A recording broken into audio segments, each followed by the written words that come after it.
Hey, what's up guys, it is Saintsfan, and today we're going to be talking about some possible release dates for everything that Rockstar recently just announced. This is the big question around both of these updates that Rockstar just announced because they didn't give a release date. They gave everything else for the most part. They gave us an idea of what to expect over the next few months, but they didn't give us a specific date. So we're going to take a look at some clues and figure out when these updates may drop. Taking a look at something that Fun MW2 said on the GTA forums, he responded to somebody by saying, they've messed up some things recently. Basically, on the Steam database, the QA beta is now getting updated instead of the QA beta 2. And he says whenever they do update the QA beta, a new update is most likely to come out within 2 weeks as maximum.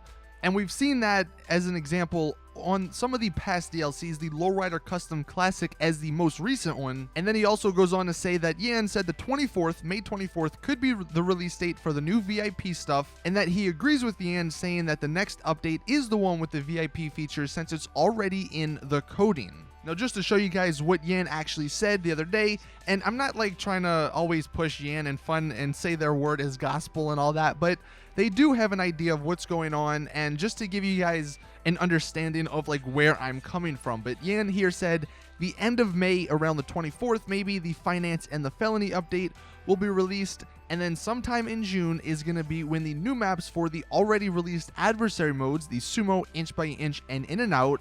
And at the end of June / early July is going to be the Cunning Stunts update.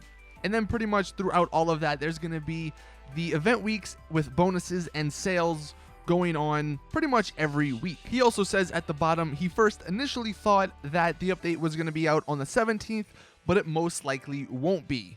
So honestly, if we do take a look at his theory about everything, it makes a lot of sense, and I kind of agree with him. I do think on the 24th of May, which is a Tuesday, the Tuesday after the 17th, we will see the Finance and Felony update for the reason that Fun MW2 said some of the code is already in the game files, and it would just make the most sense because if it's already there, they wouldn't have to work as hard or do as much to bring it in like they would have to do with the stunt update.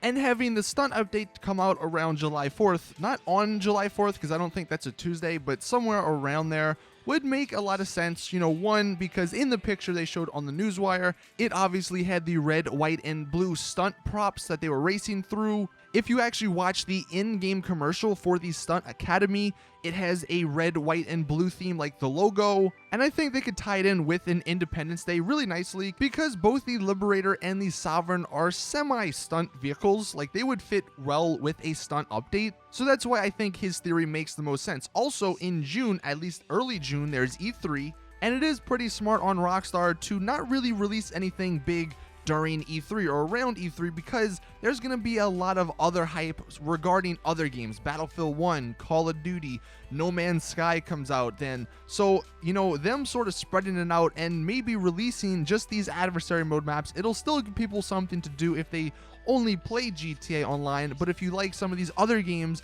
like No Man's Sky or some of these other ones that they're going to announce, it would make sense that they just let that happen and then return at the end of June or early July with the brand new stunt update. Another thing that gives us a clue as to these release dates is it seems like every 2 months is when a big update comes out. If we go all the way back to the Lowriders, the first one, that one came out in October, and then 2 months later in December, we had the Executives and Other Criminals DLC. Now, it gets a little tricky because the next big one, I guess, is the Lowrider Custom Classics, and that came out in March, but you did have the Sultan and the Banshee DLC to sort of combat that.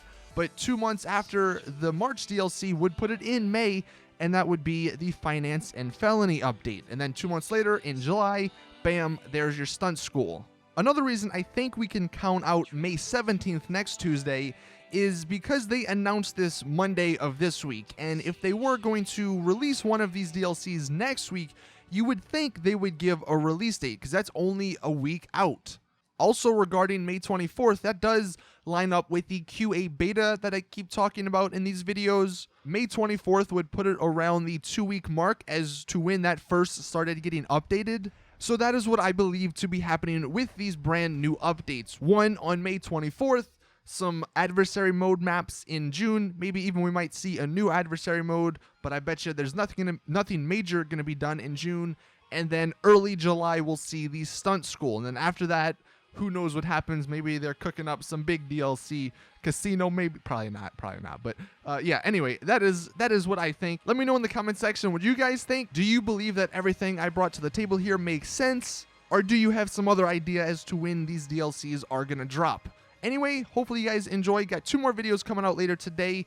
The top 5 deaths is pretty damn funny this week, so make sure you check that one out. See you guys in the next one, though. Drop a like, subscribe, all that stuff. I'm out. Peace.